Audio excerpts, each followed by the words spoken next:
बच्चों लोग, आज क्लास में हम लोग टॉपिक स्टार्ट करने वाले हैं आइसोमरिज्म। ठीक है, तो सबसे पहले आपको समझना पड़ेगा कि आइसोमर्स हम किसको बोलते हैं। आइसोमर्स हम किसको बोलते हैं, ठीक है। तो आइसोमर का मैं डेफिनेशन लिख रहा हूँ।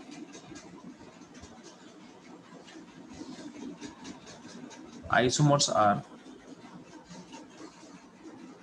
टू डिफरेंट कंपाउंड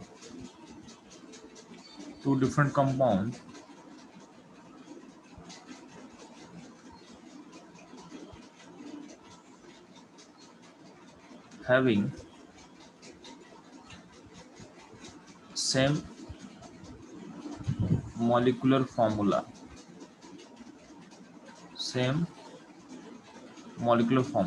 तो आइसोमर का बेसिक डेफिनेशन है।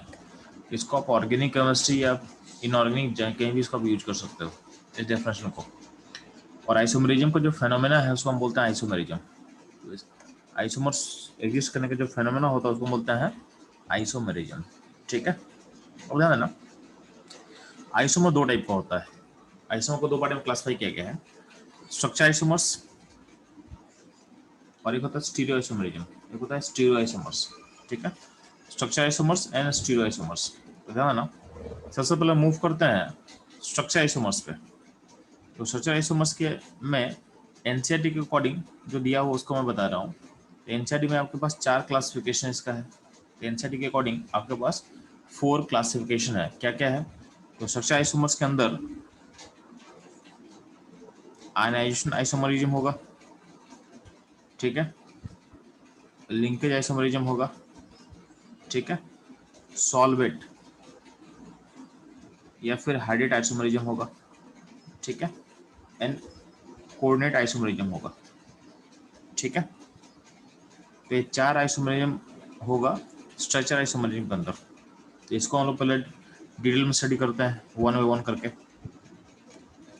तो सबसे पहले हम मूव करते हैं आयनाइजेशन आइसोमरिज्म पे, यानी हम आयनाइजेशन आइसोमर्स किसको बोलेंगे। तो ध्यान देना, जब भी ध्यान देना, आप गौर करना, यहाँ पे 3 कंपाउंड्स मैंने लिखा हुआ है, फर्स्ट, सेकेंड एंड थर्ड। ठीक है, गौर करना, सारे में मॉलिक्यूलर फॉर्मूला सेम है। सारे का मॉलिक्यूलर फॉर्मूला क्या है? सेम है। ठीक है, तो सारे का मॉलिक्यूलर फॉर्मूला क्या है? सेम है। अब ध्यान देना, गौर करना, पहले वाले कंपाउंड्स में अगर आप पानी में डालोगे तो Cl माइनस आयन फ्री होगा। सेकेंड वाले में देखोगे तो I माइनस फ्री होगा। और थर्ड वाले में देखो कौन सा आयन फ्री होगा, तो आपका ध्यान देना Br आयन फ्री होगा।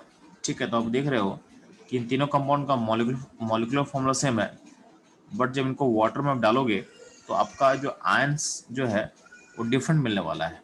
तो आयनेशन आइसोमर किसको बोलते हैं? जब मॉलिक्यूलर फॉर्मूला सेम हो बट वाटर में डालने पे आपको डिफरेंट आयंस मिले तो उसको हम बोलते हैं आयनेशन आइसोमर। ठीक है, और इस फिनोमेना को बोलते हैं हम आयनेशन आइसोमरिज्म। ठीक है, फिर हम सिमिलरली आते हैं हम लोग सेकेंड, सॉल्वेट या हाइड्रेट आइसोमरिज्म पे। तो गौर करना, सॉल्वेट या हाइड्रेट आइसोमर हम किसको बोलते हैं? तो अब देखना, यहाँ पे फिर से 3 कंपाउंड्स मैंने लिखा हुआ है, इन तीनों कंपाउंड में फोकस करोगे तो गौर करना, सारे का मॉलिक्यूलर फॉर्मूला सेम है। ठीक है, अब ध्यान देना, जो ब्रैकेट के अंदर जो वाटर है, यहाँ पे 6 है, यहाँ पे 4 है, यहाँ पे 5 है। ठीक है, और क्लोरीन पे देखोगे तो क्लोरीन यहाँ पे 0 है थर्ड वाले केस में, सेकेंड वाले केस में क्लोरीन 2 है, और फर्स्ट वाले केस में क्लोरीन 1 है जो ब्रैकेट के अंदर है। ठीक है, अब गौर करना, इनको तुम गौर करोगे तो कहीं ना कहीं पहले वाले से भी कौन सा आयन बाहर निकलेगा? क्लोरीन बाहर निकलेगा, सेकंड से भी क्लोरीन निकलेगा, थर्ड से भी क्लोरीन निकलेगा। ठीक है, तो सारे में आयन से निकलने वाला है। बट ध्यान देना, जो वाटर जो है, वाटर का जो मॉलिक्यूल है वो अलग अलग बाहर निकलने वाला है। तो पहले मॉलिक्यूल से वाटर का 1 मॉलिक्यूल निकलेगा, सेकेंड मॉलिक्यूल से वाटर का 2 मॉलिक्यूल निकलेगा, और थर्ड से 0 मॉलिक्यूल निकलेगा वाटर का। ठीक है, तो ये वाटर मॉलिक्यूल बेसिकली सॉल्वेंट का पार्ट है। तो डिफरेंट मॉलिक्यूल ऑफ सॉल्वेंट, आपका अलग अलग मॉलिक्यूल से निकलने वाला है, तो इसलिए इसको बोला गया है सॉल्वेट आइसोमर्स, या इसको बोलते हैं हम लोग हाइड्रेट, क्योंकि यहाँ पे जो वाटर का मॉलिक्यूल है सॉल्वेंट भी है और इसको हम हाइड्रेट भी बोल सकते हैं। ठीक है, तो अगर ऐसा होता है कि डिफरेंट वाटर का मॉलिक्यूल अगर रिलीज होगा और आपका मॉलिक्यूलर फॉर्मूला सेम होगा, तो उसको आप रखते हो हाइड्रेट आइसोमर्स में या फिर सॉल्वेट आइसोमर्स में। ठीक है, ये चीज़ ध्यान देना।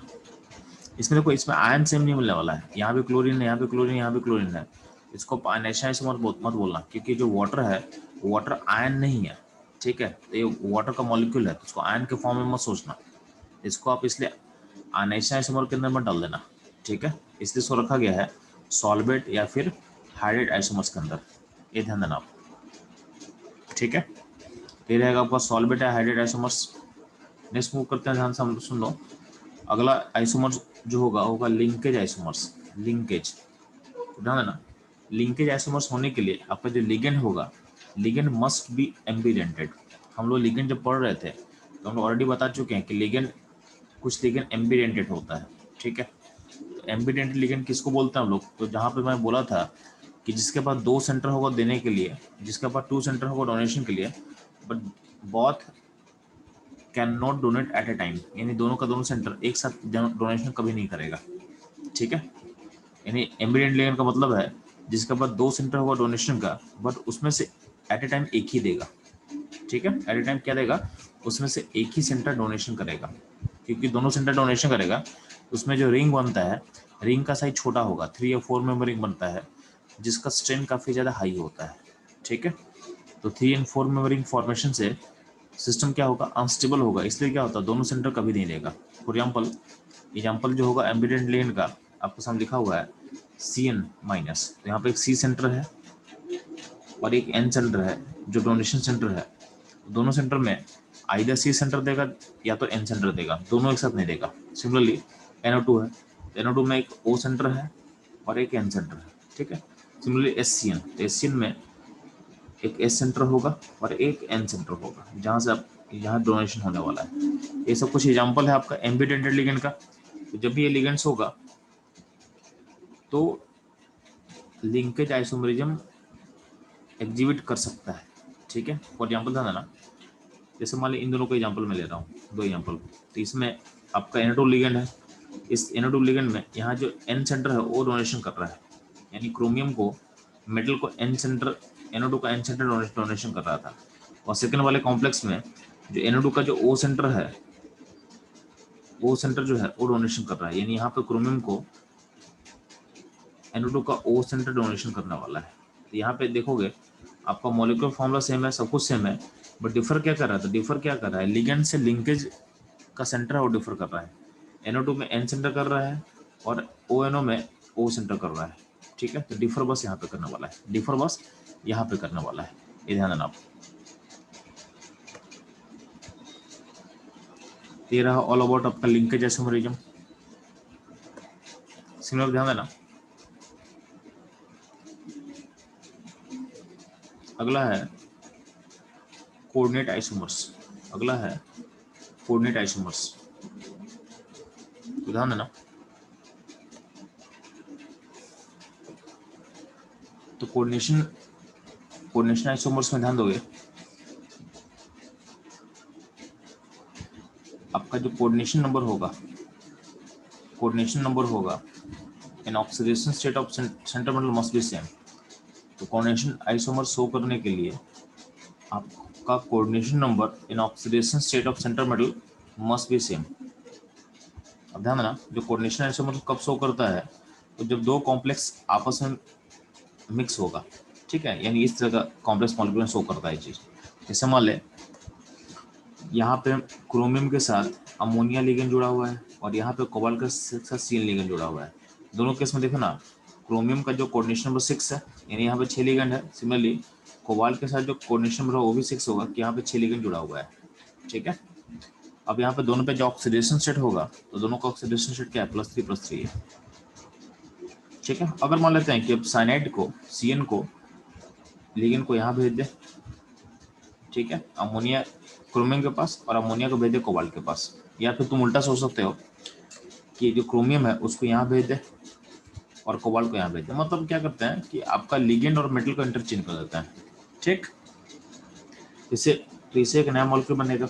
अब गौर करना, इसका फॉर्मूला इससे मैच कर रहा है, सेम है, दोनों फॉर्मूला सेम ही है, ठीक है। बस वो क्या रहा है कि लिगेंड और मेटल को हम इंटरचेंज किए हैं। तो यहाँ पे दो अलग, तो ये दोनों क्या है, दोनों कंपाउंड अलग अलग कंपाउंड बन जाएगा, बट दोनों का फॉर्मूला सेम है। तो इस तरह के आइसोमर्स को बोलते हैं कोऑर्डिनेशन आइसोमर्स। क्या बोलते हैं? कोऑर्डिनेशन आइसोमर्स, ठीक है। ये ध्यान देना। फिर से मैं रिपीट कर रहा हूँ कि इस तरह आइसोमर शो करने के लिए coordination number in oxidation state of central metal must be same, ठीक है। अगर डिफर करेगा तो दिक्कत क्या होगा कि आपका मॉलिक्यूलर फॉर्मूला मैच नहीं करेगा। फिर जैसे मान लेते हैं कि एग्जांपल अगर हम लिया हुआ है कि इसमें क्रोमियम का ऑक्सीडेशन स्टेट नीचे वाले में +3 है और यहाँ कोबाल्ट का +2 है, ठीक है। दोनों के कोऑर्डिनेशन नंबर क्या है, दोनों में 6 मान लेते हैं। तो यहाँ पे ब्रैकेट पे चार्ज कितना है, +3 है। तो यहाँ ब्रैकेट पे चार्ज क्या है, -4 है। तो -4 हो तो इसका फॉर्मूला क्या होगा, तो इस बैलेंस करने के लिए यहाँ 4 लेंगे और यहाँ पे 3 लेंगे। और अगर हम लिगेंड को इंटरचेंज करते हैं या मेटल को इंटरचेंज करते हैं तो यहाँ ब्रैकेट पे चार्ज हो जाएगा +4 और यहाँ ब्रैकेट पे चार्ज हो जाएगा -3। तो यहाँ पे तो इसका फॉर्मूला क्या हो जाएगा, यहाँ पे 3 लगा दो, यहाँ पे 4 लगा दो। दिक्कत क्या होगा, इन दोनों कंपाउंड में अगर तुम चेक करोगे, यहाँ आप चेक करोगे तो अब ध्यान देना, आपका जो फॉर्मूला है मैच नहीं करेगा। जैसे यहाँ पे कोबाल्ट का 3 पार्टिकल है, ठीक है, और क्रोमियम का 4 पार्टिकल है, क्रोमियम का 4 पार्टिकल है, ठीक है। बस मैं नीचे में गौर करोगे तो नीचे वाले फिगर में क्रोमियम का 4 पार्टिकल है और ऊपर में क्रोमियम का कितना पार्टिकल है, 3 पार्टिकल है। एक सेकंड ध्यान दो चलो,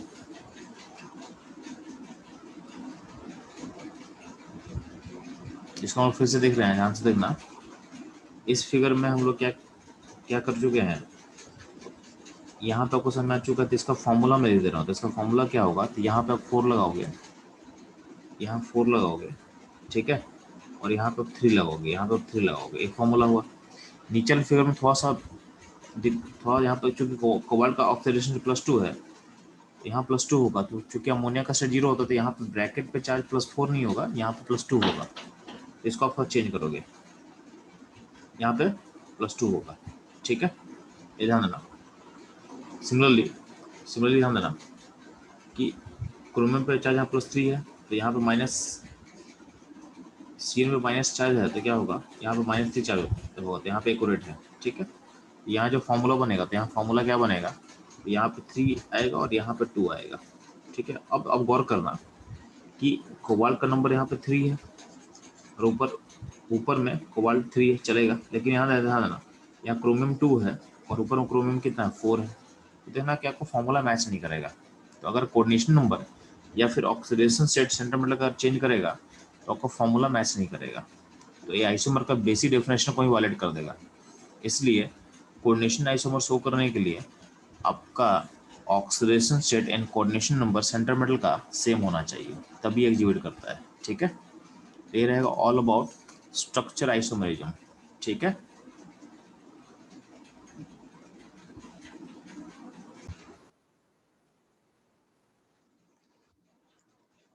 तो बच्चों लोग आइसोमरिज्म के अंदर हम लोग स्ट्रक्चर आइसोमर्स कवर कर लिए सारा टॉपिक्स को, ठीक है। तो नेक्स्ट हम लोग का फोकस होगा स्टीरियो आइसोमरिज्म, स्टीरियो आइसोमर्स, ठीक है। अब ध्यान ना, जो स्टीरियो आइसोमर्स होता है उसको 2 पार्ट में क्लासिफाई किया गया है। एक होता है ज्योमेट्रिकल आइसोमर्स और एक होता है optical isomers. Geometrical and optical isomers, ठीक है। तो ध्यान है ना, ज्योमेट्रिकल आइसोमर्स हम किसको बोलेंगे, तो बोला गया है कि 2 कंपाउंड, एग्जांपल हम यहाँ पे ले रहे हैं ए एंड बी, इसको हम ज्योमेट्रिकल आइसोमर्स तब बोलेंगे जब ए और बी का सेम मॉलिक्यूलर फॉर्मूला हो, सेम स्ट्रक्चर फॉर्मूला हो, ठीक है। बट ए और बी में डिफरेंस क्या होगा, तो उनका डिफरेंट अरेंजमेंट होगा स्पेस में, ठीक है। यानी ए और बी जो कंपाउंड्स है उसमें जो भी ग्रुप्स अटैच होगा उनका जो रिलेटिव ओरिएंटेशन होगा स्पेस में वो डिफर करेगा।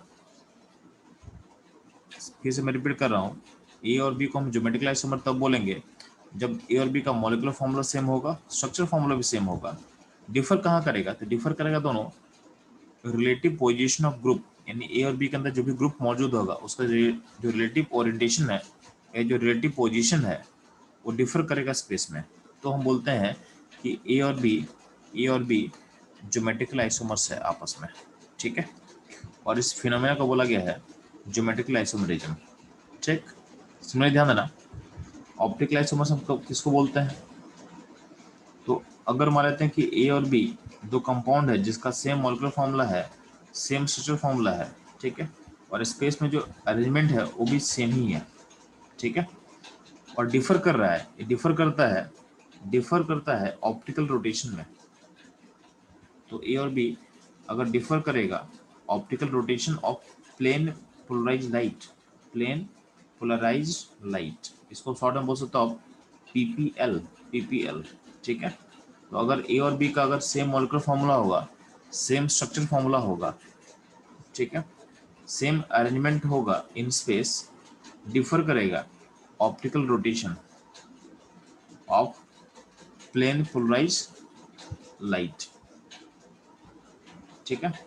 तो डिफर करेगा कहाँ पे? डिफर करेगा optical rotation of plane polarise light में, ठीक है।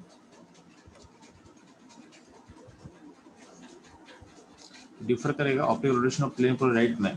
तो उस केस में हम बोलते हैं कि ए और बी क्या है? उस केस में ए और बी को हम बोल सकते हैं कि ए और बी आर ऑप्टिकल आइसोमर, ए और बी आर ऑप्टिकल आइसोमर्स, ठीक है, ये ध्यान देना।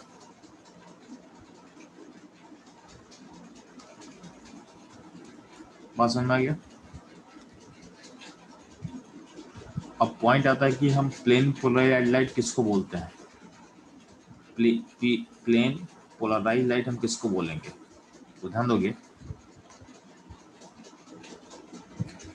जब भी आप लाइट को पास करते हो ना, जब भी आप लाइट में होता क्या है, लाइट में जो भी आपका वेवफ्रंट पार्टिकल्स है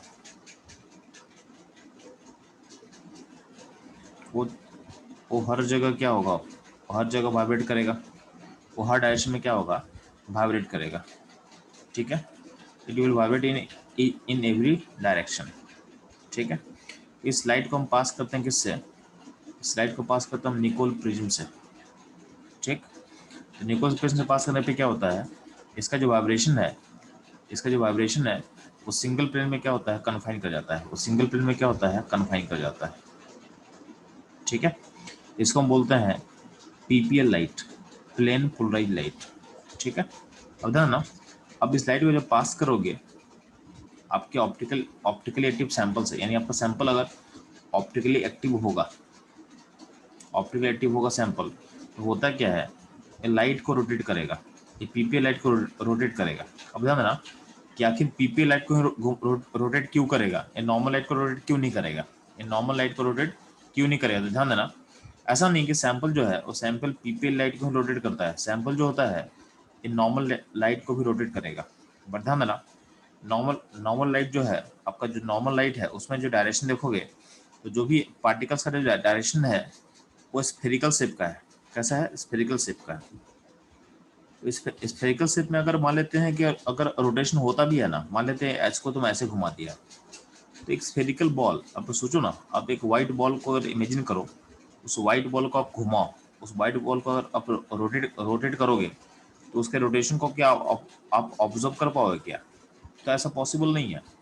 एक वाइट बॉल के रोटेशन का हम रोटेशन ऑब्जर्व नहीं कर पाएंगे, क्योंकि हमको उसमें कोई डिफरेंस नहीं दिखेगा। इसलिए वही चीज़ यहाँ पे होता है कि अगर नॉर्मल लाइट को अगर हम पास करेंगे ना आपके सैंपल से, जो सैंपल लाइट को रोटेट कर सकता है, तो वहाँ पर रोटेशन तो होगा, बट उस रोटेशन को हम ऑब्जर्व नहीं कर पाते हैं, ठीक है। तो हम क्या करते हैं, उस लाइट को हम पहले पास जब करेंगे निकोल प्रिज्म से, तो लाइट जो होता है प्लेन में पोलराइज हो जाएगा। लाइट क्या होगा, एक सिंगल प्लेन में क्या होगा, पोलराइज हो जाएगा, ठीक है। इसको हम बोलते हैं PPL light, plane polarise light, ठीक। अब चूंकि लाइट आपका सिंगल प्लेन में पोलराइज हो चुका है, तो ये जो है इसको जब हम पास करेंगे सैंपल से, तो अब क्या होगा, तो अब रोटेशन, अब जो भी रोटेशन होगा उसको आप ऑब्जर्व कर सकते हो उसको, क्योंकि एक प्लेन अगर घूमेगा ना तो उसका रोटेशन को ऑब्जर्व किया जा सकता है, ठीक है। तो ध्यान देना, अगर मान लेते हैं आपका जो सैंपल जो है पीपीएल लाइट को अगर राइट घुमाता है तो राइट घुमाएगा, तो राइट के एंगल को हम थीटा अगर बोल रहे हैं तो यहाँ पे प्लस थीटा यूज किया गया है, यहाँ पे थीटा क्या गया प्लस लगाया गया है, ठीक है, प्लस सिंबल यूज किया गया है। तो राइट रोटेशन के लिए हम लोग प्लस सिंबल यूज करते हैं। तो अगर मान लें तो अगर राइट रोटेशन होगा तो हम सैंपल को बोलते हैं डेक्स्ट्रो रोटेटरी, ठीक है। तो मेरा जो सैंपल यहाँ पे मौजूद है उसको बोलते हैं डेक्स्ट्रो रोटेटरी, ठीक है। और सैंपल अगर लाइट को अगर लेफ्ट घुमाएगा तो उसके लिए सिंबल यूज करते हैं माइनस, तो लिखते हैं माइनस थीटा, और इसको हम बोलते हैं लीवो रोटेटरी, शॉर्ट में लिखेंगे स्मॉल एल। और अगर रोटेशन राइट होगा तो उसके लिए शॉर्ट में सिंबल यूज करते हैं स्मॉल डी। स्मॉल डी का मतलब क्या होगा, डेक्स्ट्रो रोटेटरी, ठीक है। ये लीवो डेक्स्ट्रो जो भी वर्ड्स लिया हुआ है ये लैटिन से लिया हुआ है, लैटिन से, ठीक है। अब ध्यान देना,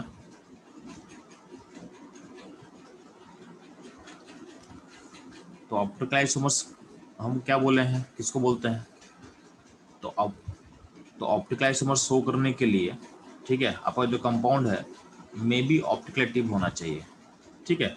तो to show optical isomerism compounds में बी ऑप्टिकली एक्टिव, ठीक है। और ऑप्टिकली एक्टिव का मतलब क्या होता है, इसका मतलब समझो। तो ऑप्टिकली एक्टिव उसको हम बोलते हैं जो कि पीपीएल लाइट को रोटेट कर सकता है। ऑप्टिकली एक्टिव किसको बोलोगे, जो प्लेन पोलराइज लाइट को रोटेट कर सकता है उसको हम बोलते हैं optically active molecule, optically active molecule, ठीक है। ये ध्यान देना आप लोग।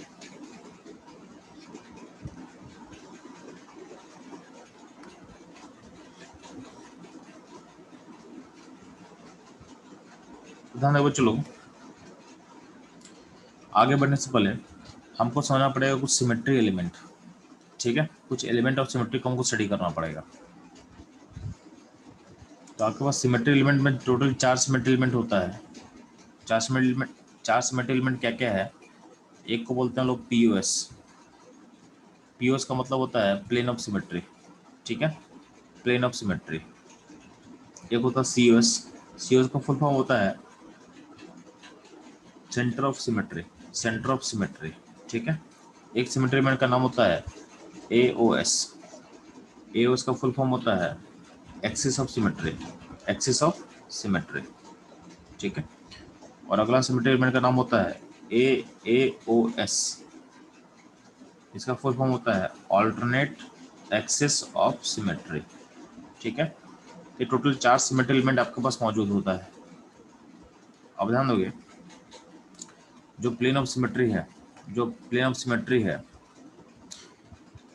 इसका मतलब क्या होता है, तो ध्यान ना, आपके फिगर में एक ऐसा प्लेन होना चाहिए जिसके अबाउट आपका जो मॉलिक्यूल है दो इक्वल पार्ट में दिखना चाहिए, ठीक है।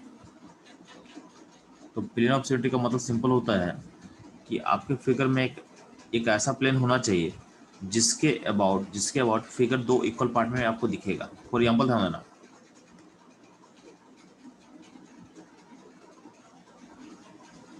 आपके सामने पीओएस का मैं एग्जाम्पल बता रहा हूं आपको, ठीक है। तो पीओएस का एग्जाम्पल क्या होगा, ध्यान देना।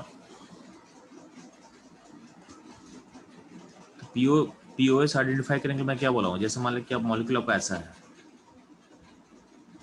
इस मॉलिक्यूल में ध्यान दोगे, अगर आप बीच से कोई प्लेन पास करोगे ना, देखोगे इस प्लेन के अबाउट क्या है, आपका मॉलिक्यूल दो इक्वल पार्ट में बढ़ चुका है, ठीक है।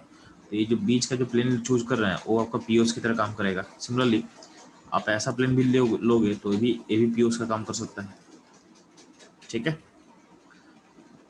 इवन अगर मॉलिक्यूल जिस प्लेन में है उस मॉलिक्यूल के प्लेन को तुम चूज कर लो, यानी मॉलिक्यूल जिस प्लेन में है उसी प्लेन को तुम अपना प्लेन चूज कर लो, तो भी उस प्लेन के अबाउट पे क्या होगा, आपका मॉलिक्यूल दो इक्वल पार्ट में बढ़ जाएगा, ठीक है। तो यहाँ पे आपको तीन तीन पीओएस में दिखा दिया, आपको 3 पीओस में दिखा दिया आपको। यहाँ एक 2D फिगर था और 2D फिगर में कैसा था, एक रेक्टेंगल की तरह था। तो रेक्टेंगल में आपको मैं दिखा रहा था कि एक तो यहाँ पे पीओस होगा, एक पीओस होगा जो इस तरह ये काम करेगा, और थर्ड पीओस होगा जो मॉलिक्यूल का खुद का प्लेन है, यानी जो फिगर का जो खुद का प्लेन था वो पीओस की तरह काम कर रहा है। ठीक है, सिमिलर बात कर रहे हैं क्यूब पे हम लोग। तो क्यूब का फिगर हम अगर आपको ड्रॉ करके दिखा रहे हैं,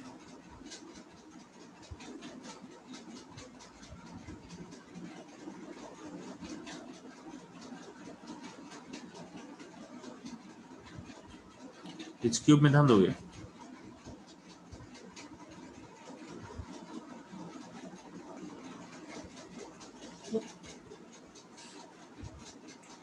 इस क्यूब में ध्यान देना आप लोग।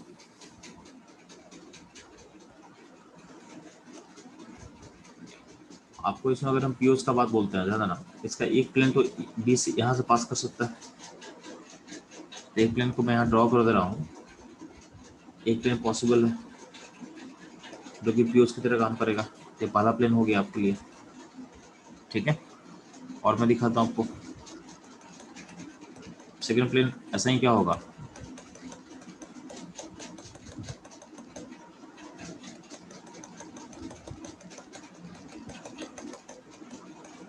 सेकंड प्लेन हाँ यहाँ से पास कर सकता है,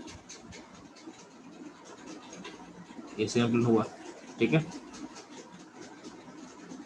तो फर्स्ट हुआ, सेकंड हुआ, और थर्ड क्या हुआ, थर्ड नीचे वाला ऐसे ऐसे पास कर सकता था, ये थर्ड हो जाएगा। ठीक है, तो ये 3 पीओस यहाँ से आपको दिखा। इसके अलावा क्यूब में क्या होगा, पीओस है ना, अगर डायगोनली आप कट करोगे तो डायगोनल का बॉडी प्लेन बन सकता है जो पीओस की तरह काम कर रहा है। ठीक है, तो ऐसा एक ऐसा पॉसिबल होगा, एक ऐसा पॉसिबल होगा। ये कुछ एग्जांपल है पीओस का जो मैं दिखा रहा था आपको। ठीक है, तो पीओस का मतलब समझ में आना चाहिए आपको कि पीओस का मतलब ये होता है कि ऐसा प्लेन जिसके अबाउट आपका मॉलिक्यूल 2 इक्वल पार्ट में डिवाइड हो जाए, या फिर मॉलिक्यूल का एक पार्ट दूसरे पार्ट का क्या हो, आइडेंटिकल हो, रिपीट करे, मिरर इमेज हो। ठीक है, उस प्लेन को बोलते हैं प्लेन ऑफ सिमेट्री। क्या बोलते हैं, प्लेन ऑफ सिमेट्री। ठीक है, ये ध्यान देना आप लोग।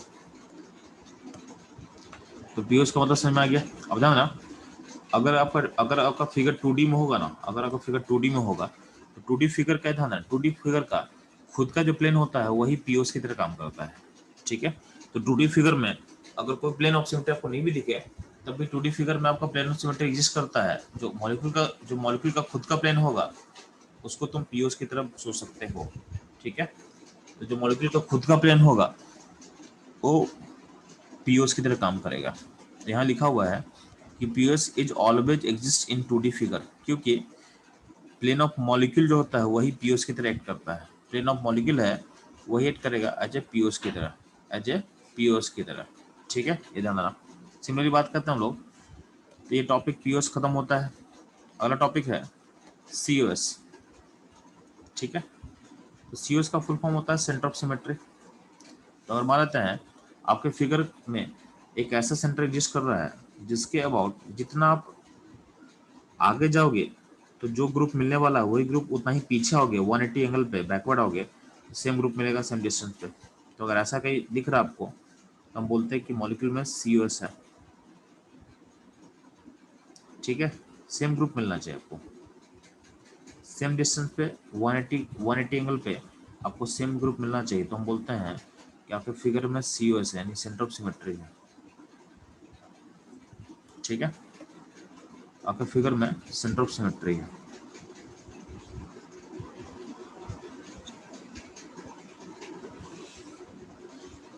ठीक है, ये ध्यान देना।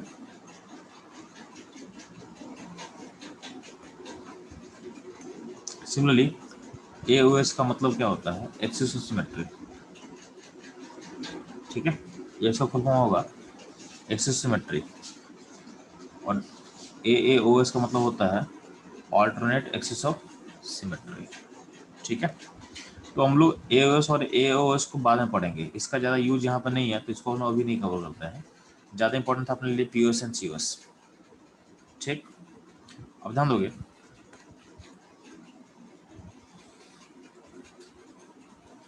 इस यहाँ पे एक फिगर ड्रॉ किया हो, ध्यान देना। ये जो फिगर आपको दिख रहा है ना, इस फिगर में आप गौर करना, आपको कोई भी पीओस नहीं दिखेगा, आपको कोई पीओस नहीं दिखेगा। आप यहाँ प्लेन लोगे तो यहाँ पे सी है, तो यहाँ पे ए है, तो यहाँ पे पीओस नहीं है, यहाँ पे प्लेन ऑफ सिमेट्री अब्सेंट है। ठीक है, यहाँ पे आप ट्राई भी करोगे तो इस फिगर में पीओस नहीं है। बट ध्यान देना, यहाँ पे बीच का जो सेंटर उसको देखो, जितना ऊपर जाओगे उतना ही पीछे आने पे आपको सिम्पली मिल रहा है। इस फिगर में क्या है, इस फिगर में सेंटर ऑफ सिमेट्री मौजूद है।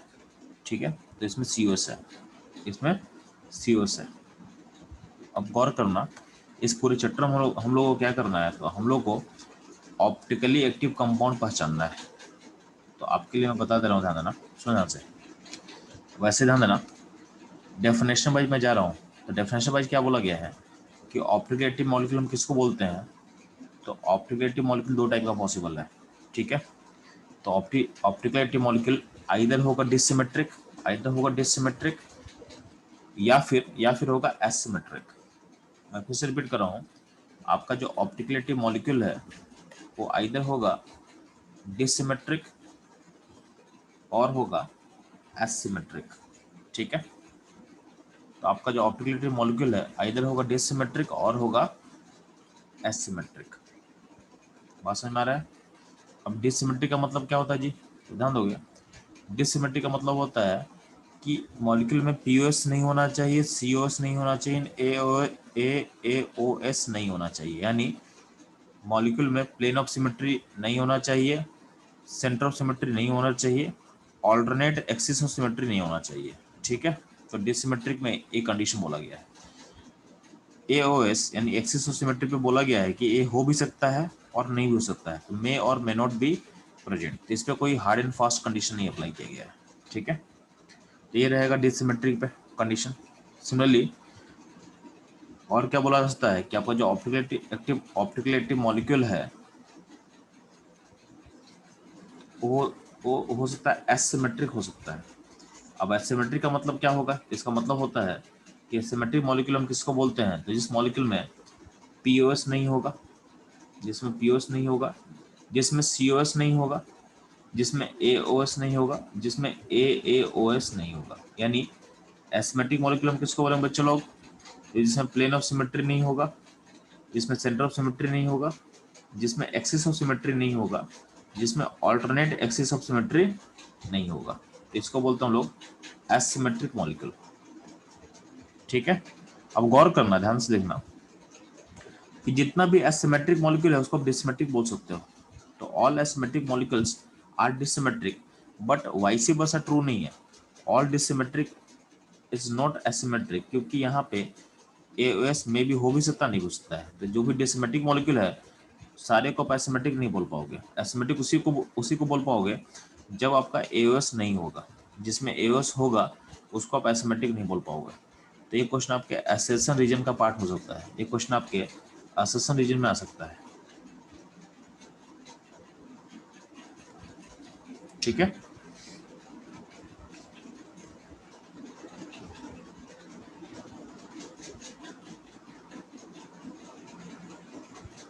अब ध्यान दोगे तो ये रहेगा कुछ थ्योरेटिकल डेफिनेशन। ध्यान देना, हम लोग इतना डीप में नहीं जाने वाले हैं। हम लोग क्या करेंगे कि हम लोग को अगर चेक करना होगा कि कोई कंपाउंड ऑप्टिकली एक्टिव है कि नहीं है, तो ऑप्टिकली एक्टिव चेक करने के लिए हम लोग बस दो कंडीशन में फोकस करना। आप लोग दो कंडीशन क्या क्या है जी,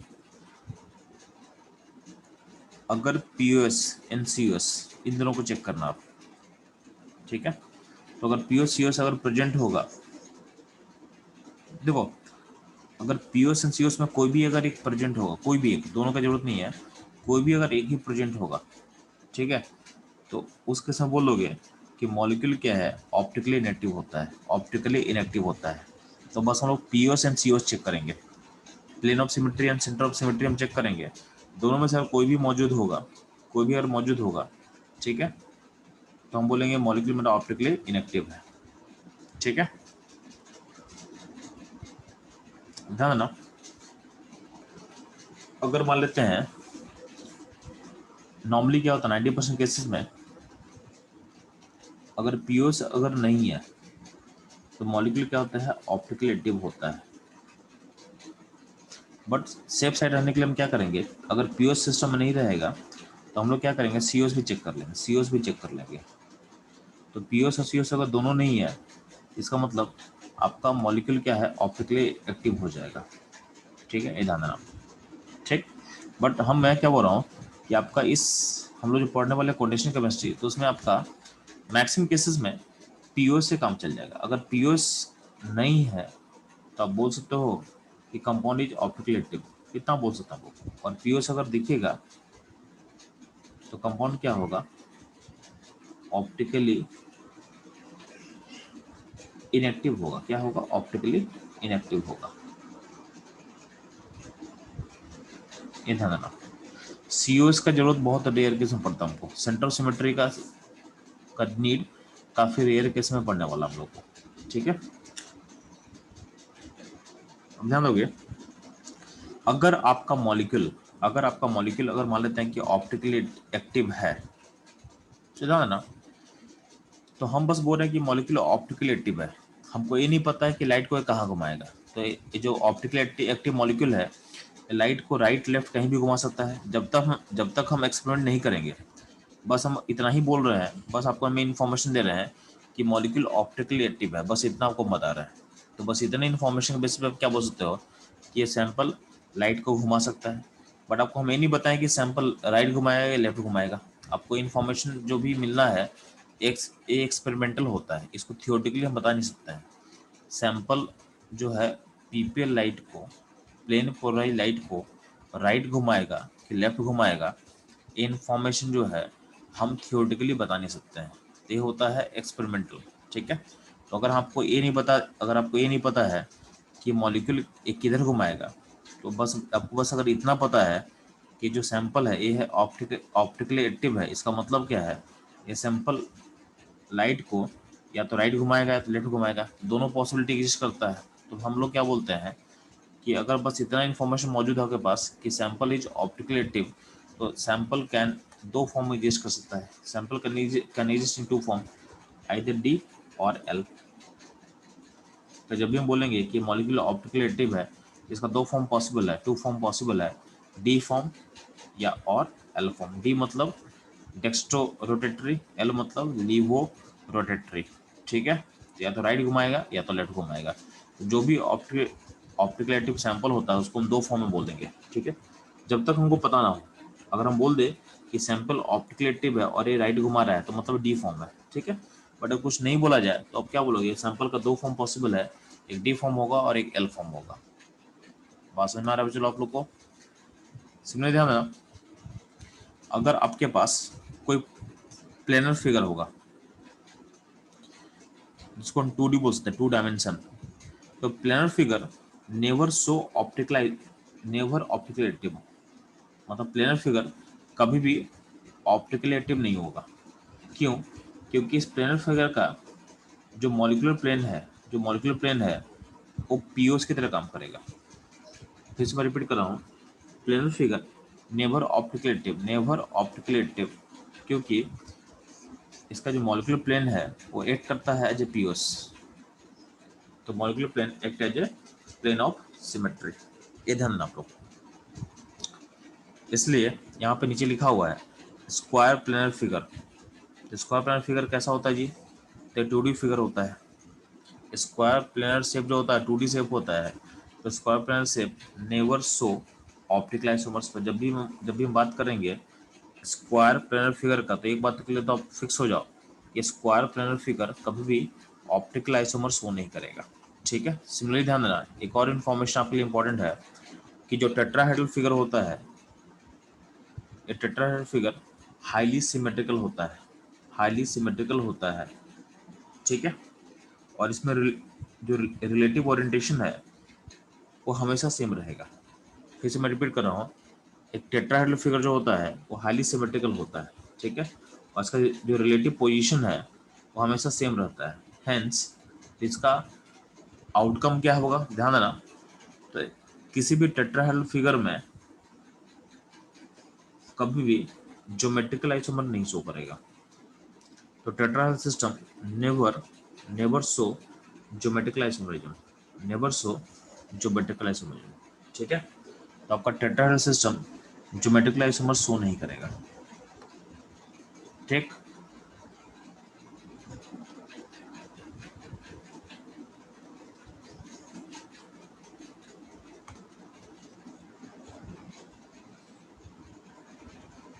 अब ध्यान देना, आगे बढ़ने से पहले कुछ इंपॉर्टेंट पॉइंट जो फर्दर आपको याद होना चाहिए। तो टेट्राहेड्रल सिस्टम, ध्यान देना, तो ऊपर हम लोग क्या सीख गए, सीख चुके हम लोग कि अगर स्क्वायर प्लानर फिगर आपको दिखेगा, तो स्क्वायर प्लानर फिगर हम क्या बोल रहे हैं कि कभी भी ऑप्टिकल आइसोमर शो नहीं करेगा। पहले इंपॉर्टेंट स्टेटमेंट आपके लिए है। ठीक है, और हम लोग क्या सीख चुके हैं कि जो टेट्राहेड्रल सिस्टम है, जो टेट्राहेड्रल सिस्टम है, वो कभी भी ज्योमेट्रिकल आइसोमर शो नहीं करेगा। तो square planar figure optical isomer show नहीं करेगा। ठीक है, और आपका टेट्राहेड्रल फिगर ज्योमेट्रिकल आइसोमरिज्म नहीं शो करेगा। ये ध्यान देना आप। अब ध्यान देना, एक और पॉइंट नोट करना आप कि टेट्राहेड्रल सिस्टम ऑप्टिकली एक्टिव तभी होगा जब इसका जो ऑल फोर वैलेंसी है वो डिफरेंट होगा।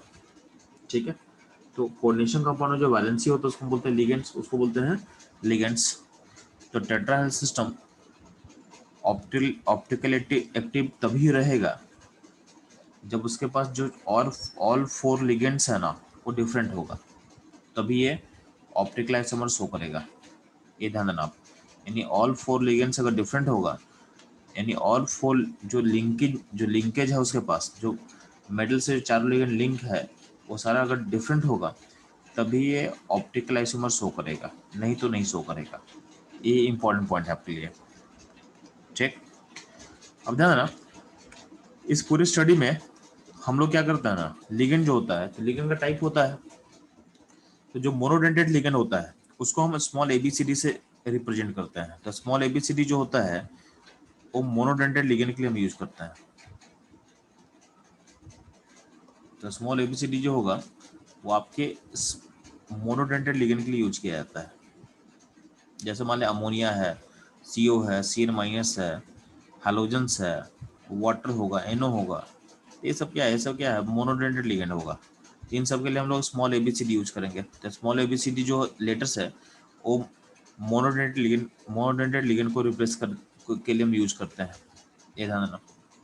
अगर अपने पास बाइडेंटेड लिगेंड होगा, तो बाइडेंटेड लिगेंड दो टाइप का होता है। जैसे मान लें कि एक है इथिलीन डायमीन, जिसको हम थोड़ा बोलते हैं EN बोलते हैं, इथिलीन डायमीन। तो इसमें ध्यान देना, इसमें क्या है कि ये लिगेंड बाइडेंटेड है और सिमेट्रिकल भी है, क्योंकि यहाँ पे जो सेंटर यहाँ है वही सेंटर यहाँ भी है।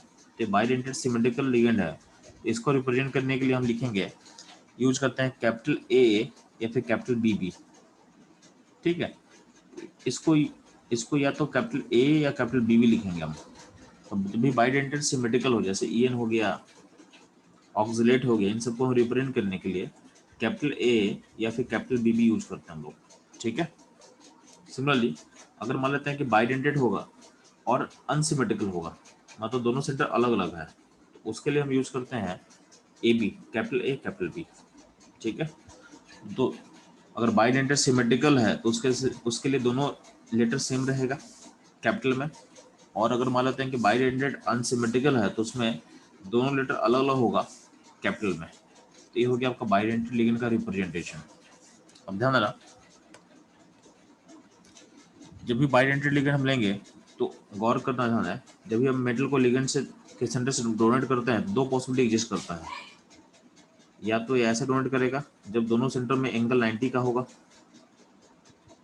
और एक ऐसा पॉसिबिलिटी है जब दोनों सेंटर में एंगल का डोनेशन जो होगा वो 180 होगा, वो 180 होगा।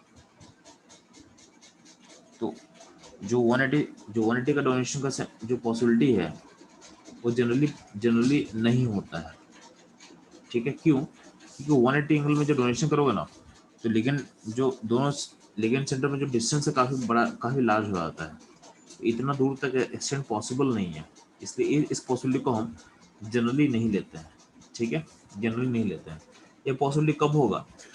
ये पॉसिबिलिटी तब हो सकता है जब आपके सेंटर्स में मान लेते हैं कि यहाँ पे NH2 लगा हुआ है और यहाँ जो कार्बन है उस कार्बन का चेन बहुत बड़ा हो जाए। 3 4 5 6 कार्बन इसमें अगर जोड़ दोगे, उस केस में क्या, उस केस में अगर सेंटर बीच में यानी लेंथ ऑफ कार्बन चेन बहुत बड़ा हो गया, उस केस में क्या होगा, उस केस में आप यहाँ से यहाँ पे नेक्स्ट लो और यहाँ पे नेक्स्ट लो, यहाँ से डोनेशन करवा सकते हो आप, और बीच में चूंकि चेन बहुत लंबा है तो यहाँ से यहाँ जा सकता है, ठीक है। तो इस केस में ऐसा होगा। बट नॉर्मली क्या होता है, नॉर्मली क्या होता है, देखो यहाँ पे जैसे यहाँ पे इसके बीच में 2 ही कार्बन है, ठीक है, ईएन में भी 2 ही कार्बन है, 2 कार्बन से इतना लंबा चेन आप नहीं ला पाओगे, 2 कार्बन का बस लेके उसको इतना दूर तक आप एक्सटेंड नहीं कर पाओगे। तो नॉर्मली क्या होता है, इस 180 का डोनेशन का जो पॉसिबिलिटी है ना, यानी यहाँ से डोनेशन जो पॉसिबिलिटी है बाइडेंटेड लिगेंड का, उसको हम डिस्कार्ड कर देंगे, उसको हम नहीं मानेंगे, ठीक है। नॉर्मली इसको ऐसा सोचना आपको, ठीक है। तो ये भी एक इंपॉर्टेंट पॉइंट है जो आपको याद होना चाहिए।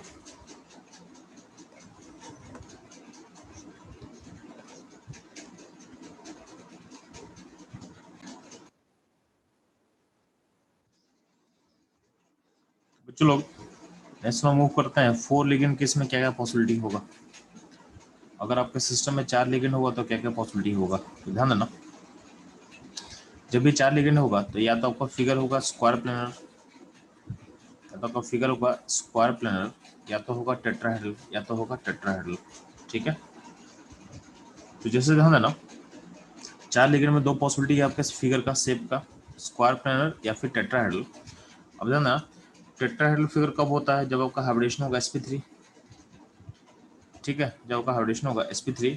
और स्क्वायर प्लेनर फिगर कब होगा, जब आपका हाइब्रिडेशन होगा dsp2 या तो होगा sp2d, ठीक है। इन दोनों हाइब्रिडेशन में आपका फिगर होता है स्क्वायर प्लेनर, ठीक है। अब ध्यान देना, जब भी आपका फिगर टेट्राहेड्रल होगा ना, तो आप इतना तो श्योरली बोल सकते हो कि आपका फिगर ज्योमेट्रिकल आइसोमर शो नहीं करेगा। तो टेट्राहेड्रल फिगर जब भी दिखेगा आपको तो बोलोगे नो जीआई, यानी कोई भी ज्योमेट्रिकल आइसोमरिज्म पॉसिबल नहीं है, कोई भी ज्योमेट्रिकल आइसोमरिज्म पॉसिबल नहीं है, ठीक है। और जब भी आपका फिगर स्क्वायर प्लेनर होगा तो आप इतना तो श्योरली बोल सकते हो कि इस फिगर में कोई भी ऑप्टिकल आइसोमर्स एग्जिस्ट नहीं करेगा, ठीक है। तो 2 श्योर शॉर्ट पॉइंट आपको याद होना चाहिए कि टेट्राहेड्रल फिगर कभी भी ज्योमेट्रिकल आइसोमर शो नहीं करता है, और स्क्वायर प्लेनर फिगर कभी भी ऑप्टिकल आइसोमर शो नहीं करेगा। ये पॉइंट याद रखोगे, ध्यान देना। अब हम फोकस करें फर्दर स्क्वायर प्लेनर फिगर पे, ठीक है। और हम बात कर रहे हैं अभी स्क्वायर प्लेनर फिगर में ज्योमेट्रिकल आइसोमर का पॉसिबिलिटी। तो मान लेते हैं कि अगर फॉर्मूला Ma4 है, Ma4 में आपका मॉलिक्यूल कैसा होगा, तो M होगा, यहाँ भी A होगा, यहाँ भी A होगा, यहाँ भी A होगा, यहाँ भी A होगा, ठीक है। तो अगर Ma4 होगा तो ध्यान देना, इस Ma4 में आपका ज्योमेट्रिकल आइसोमर होगा कि नहीं होगा, तो बोलोगे नो, क्योंकि आप अगर ए ग्रुप को इंटरचेंज करते हो तो कोई नया पॉसिबिलिटी नहीं बनेगा, वो क्या होगा, फिगर सेम ही का सेम रह जाएगा, ठीक है। सिमिलर बात करें तो Ma4 में कोई भी ज्योमेट्रिकल पॉसिबल नहीं है, ठीक है। अगर फिगर स्कॉर्पियन होगा तो कोई भी ज्योमेट्रिकल पॉसिबल नहीं है। सिमिलरली Ma3b में भी क्या होगा, अगर मान लेते हैं एक को हटा के आप बी लगा दे रहा हो, एक को हटा के बी लगा दिए, तब भी कुछ नया नहीं होगा। अगर ए और बी को आप एक्सचेंज करोगे तो वो फिगर भी कुछ नया फिगर नहीं है। जैसे मान ले कि हम बी को यहाँ कर दिए, बी को हम यहाँ कर दिए, बाकी यहाँ पे कर दिए, तो ये दोनों फिगर सेम ही फिगर है। अगर इस फिगर को बस 90 से घुमा दो ना, यहाँ पे 90 से उल्टा घुमा दो, तो ये फिगर बन जाएगा, ये फिगर नीचे वाला फिगर बन जाएगा। तो Ma4 और Ma3b में कोई भी ज्योमेट्रिकल पॉसिबल नहीं है, ठीक है। सिमिलरली हम बात करते हैं Ma2b2। तो Ma2b2 में 2 पॉसिबिलिटी आपको दिखेगा, Ma2b2 में आपको 2 पॉसिबिलिटी दिखेगा। क्या पॉसिबिलिटी आपको दिख रहा है, ध्यान देना। तो यहाँ पे M है, ठीक है, तो यहाँ पे 2 लिगेंड ए और ए अपोजिट होगा, बी और बी अपोजिट होगा। और एक और पॉसिबिलिटी है, जब ए और ए पास में होगा और बी क्या होगा, पास में होगा। तो 2 पॉसिबिलिटी आपको दिख रहा है। तो यहाँ पे 2 पॉसिबिलिटी का नाम क्या है, तो इसको बोलते हैं ट्रांस टाइप, इसको बोलते हैं सिस। तो Ma2b2 में 2 फिगर पॉसिबल है और दोनों का रिलेशन आपस में क्या होगा, ये दोनों आपस में ज्योमेट्रिकल आइसोमर कहलाएगा, ठीक है।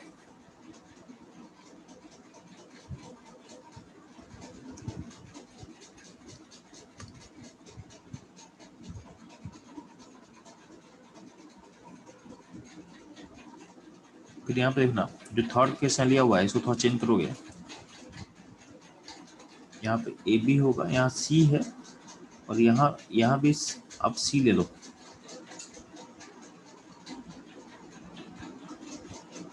यहाँ पे 2 बार ए कर ले, इसको ऐसा कर ले, यहाँ पे डी को हटा दे, ठीक है।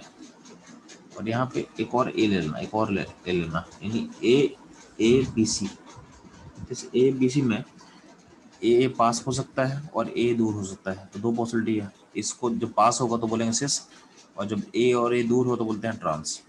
यहाँ भी 2 पॉसिबिलिटी है, यहाँ भी 2 पॉसिबिलिटी है, ठीक है। यहाँ भी आपका 2 पॉसिबिलिटी है, ठीक। अब ध्यान देना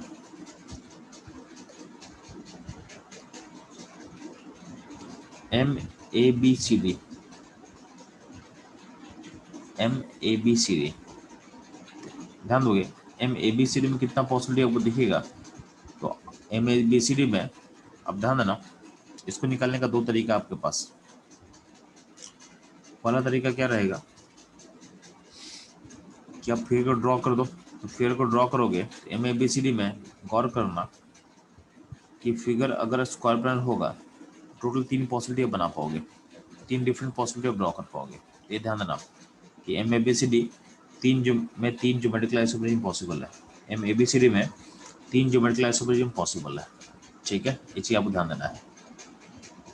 इसको निकालने का दूसरा तरीका क्या है, अगर आप हल्का सा मैथमेटिक्स अगर आपको पता है तो मैथमेटिक्स में आप लोग क्या करते हो, आप लोग सर्कुलर अरेंजमेंट आप लोग पढ़े होगे, उसमें कितना परमुटेशन या कॉम्बिनेशन पॉसिबल होते हैं इसको आप पढ़े होगे, ठीक है। तो सर्कुलर अरेंजमेंट में हम लोग फॉर्मूला क्या अप्लाई करते थे, कितना पॉसिबिलिटीज हो सकता था, n-1 फैक्टोरियल बाई 2 करते थे, क्योंकि एंटी क्लॉकवाइज या क्लॉकवाइज पैटर्न क्या होगा सेम होता है। वही कॉन्सेप्ट आप यहाँ अप्लाई कर दो। यहाँ पे देखोगे यहाँ पे m के अराउंड कितना लिगेंड्स है, 4 लिगेंड है। m के अराउंड अगर 4 लिगेंड को आपको अरेंज करना तो उसके लिए फॉर्मूला अप्लाई करोगे तो 4-1/2 कर दे।